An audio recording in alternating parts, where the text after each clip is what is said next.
मौली के माता पिता उसके बचपन में ही गुजर गए थे, इसीलिए वो अपने भाई के पास ही बड़ी हुई। लेकिन मौली की भाभी मौली को बिल्कुल पसंद नहीं करती थी और दिन भर वो उसके भाई को उसकी शिकायत करती थी।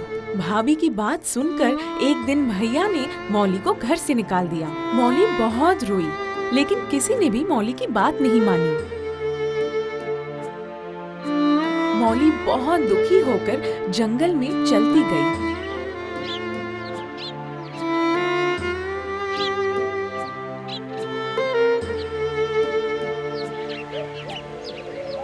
ए लड़की, लड़की जरा रुक, कहाँ जा रही है? उस तरफ तो बहुत घना जंगल है। मेरा तो और कोई ठिकाना नहीं है। ये क्या? तेरे माँ बाप? वो तो कब के ही चल बसे। मैं तो अपने भैया के घर पर रहती थी, लेकिन उन्होंने भी मुझे निकाल दिया। अरे अरे अरे मेरी बच्ची, सुन, तू मेरे पास आ, मेरे साथ ही चल चल।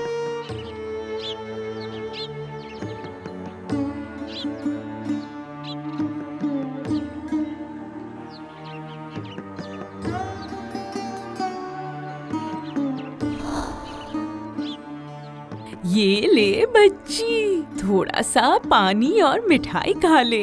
तेरा मुंह तो बिल्कुल सूख गया है। ये कैसे हुआ?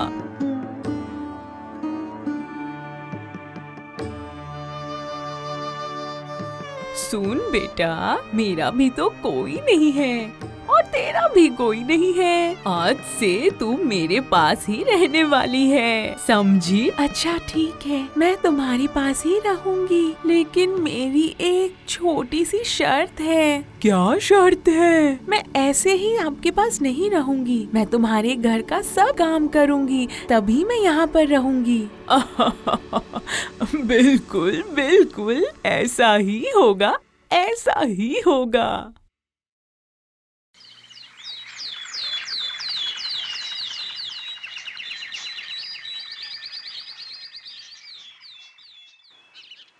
ओ बूढ़ी माँ, सारा काम तो खत्म हो गया, अब क्या करूँगी आप बता दो। ओहो, इसकी बात सुनो।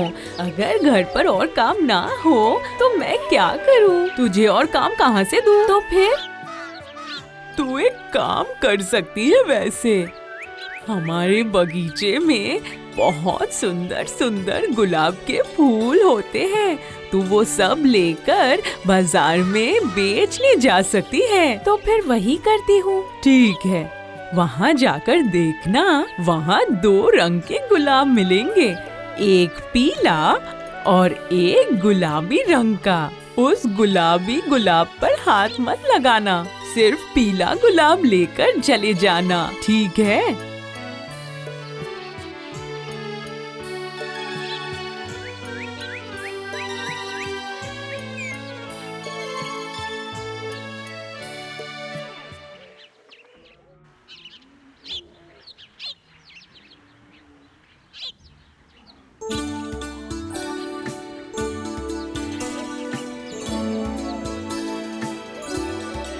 ए लड़की, ये फूल तुम लाई हो? हाँ, मैं ही लाई हूँ। पर ये फूल अच्छे तो होंगे ना? बहुत अच्छे होंगे। ठीक है, अगर सारे फूल अच्छे निकले तो कल से राजवाड़ी में तुम ही फूल देना, समझ रही हो ना? राजवाड़ी के लिए सारे फूल मैं तुमसे ही लूंगा।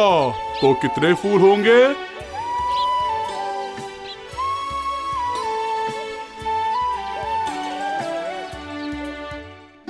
और इसी तरह गुलाब बेचते बेचते मौली और बूढ़ी माँ के दिन अच्छे से बीतते रहे। एक दिन बाजार में मौली ने देखा, उसके बाजू में एक बहुत ही सुंदर दिखने वाला लड़का बैठा था, जो सब्जी बेच रहा था और बार बार मौली को छुप कर देख रहा था। मौली को बहुत अजीब लगा और गुस्से में वो उस लड़के के पास गई। ए, तुम बार बार मेरी तरफ देखकर क्या कर रहे हो? हाँ? नहीं, मैं तो ऐसे ही देख रहा था सिर्फ। क्या मतलब? मैं क्या किसी जंगल की जानवर हूँ कि तुम मुझे देख रहे हो? अरे, तुम इन साग पत्तों के साथ मेरी तस्वीर बना रहे हो? अरे वाह, ये तो बहुत सुंदर है। क्या तुम्हें ये अच्छा लगा? ओहो, लेकिन तुम इतने बड़े कलाकार होकर भी ये सब्जी क्यों बेच रहे हो? मेरा नाम सुदर्शन है। मुझे बहुत ही बड़ा चित्रकार बनना था। हाँ, लेकिन क्या करें, मेरे पिताजी किसान हैं और वो चाहते थे कि मैं उनके साथ खेती बाड़ी करूं, इसीलिए ये करता हूँ। रुको, मैं ना राजा के घर के लोगों को बहुत अच्छे से जानती हूँ। मैं अगर उनसे बात करूँगी तो वो लोग जरूर कोई उपाय निकालेंगे। अच्छा, तुम मेरे लिए बोलोगी मेरी दोस्त? हाँ बिल्कुल, क्यों नहीं बोलूँगी। तुम तो मुझे अपना दोस्त मान रहे हो और अपने दोस्त के लिए ये तो करूँगी ही। अगले ही दिन राजा के घर के लोग आकर मौली के गुलाब की प्रशंसा करते हैं। वो फिर से सभी गुलाब ले लेते हैं और मुद्रा देने के वक्त मौली मुद्रा लेने से इनकार कर देती है। अच्छा सुनिए, वो मेरे दोस्त है सुदर्शन और वो बहुत अच्छी तस्वीर बनाते हैं। क्या राजा जी के पास उन्हें कोई काम मिल सकता है? अरे वाह, ये तो बहुत अच्छी बात है, बहुत अच्छी बात है। कुछ दिनों से राजा जी एक चित्रकार ढूंढ रहे हैं जो बहुत ही अच्छा चित्र बनाता हो। अगर उसने अच्छा चित्र बनाया तो कल से राजवाड़ी की चित्र वो ही बनाएगा, तो वो तुरंत ही चित्रकार को काम पे रख लेंगे। चलो शिल्पी, सुदर्शन, चलो मेरे साथ। तुम्हें आज से ही राजमहल में काम पे लगा देता हूँ। चलो चलो मेरे साथ। तुम्हारा ये उपकार मैं कभी भी नहीं भूलूंगा मेरी दोस्त, कभी भी नहीं।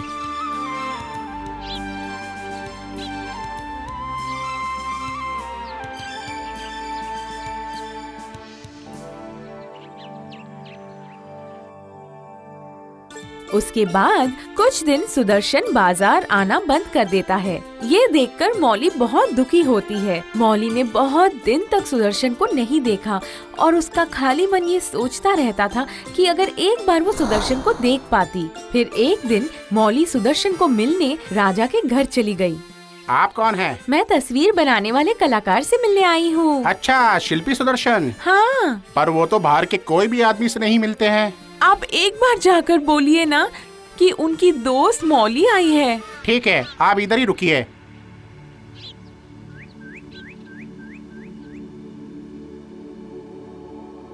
साहब आपसे मिलने कोई लड़की आई है। जो बाहर लड़की खड़ी है उसका कहना है उसको आज आपसे मिलना था। मेरे पास वक्त नहीं है, उसे बाद में आने के लिए कहो। जी साहब।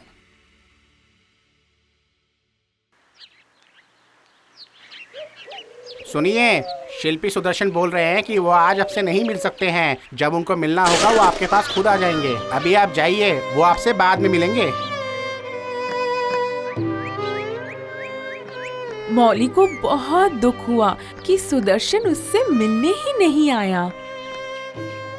घर पर आकर अपना मुंह बंद कर कर मौली बहुत रोई।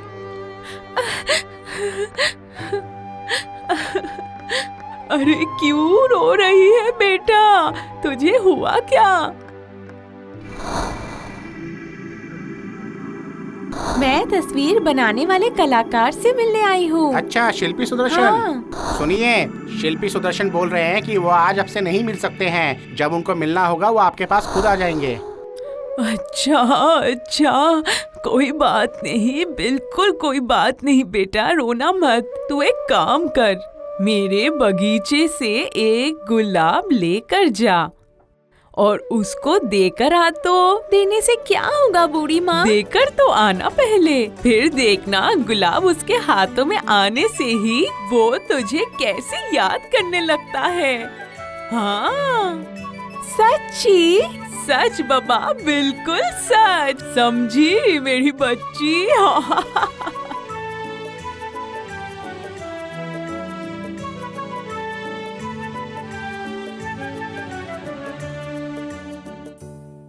और इस तरफ राजा के घर पर सुदर्शन की बहुत इज्जत थी और अब वो राजकन्या की तस्वीरें बनाता था, जिस कारण वो बहुत अहंकारी बन गया था। कितनी सुंदर है राजकुमारी, गुलाब की पंखुड़ी जैसे होठ है इनके। इतने सुंदर होठों पे कौन सा रंग लगाऊं, कुछ समझ में नहीं आ रहा। ये गुलाब क्या आप कलाकार तस्वीर बनाने वाले सुदर्शन को देंगे? और क्या बोलूं? आप बोलना मौली ने भेजा है ये।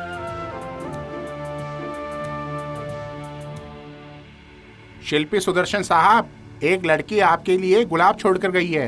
रख दो।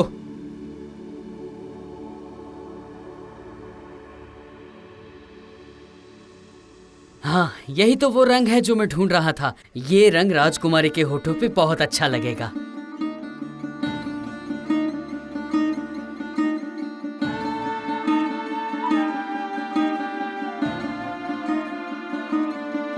लेकिन ये क्या, मेरा हाथ वहां तक पहुंच क्यों नहीं रहा है?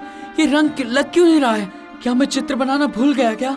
अरे ये क्या हो रहा है मेरे साथ? ये असंभव है। अरे मैं जिंदगी भर चित्र नहीं बना पाऊंगा। ये क्या हो रहा है मेरे साथ? हाँ, मेरे मित्र।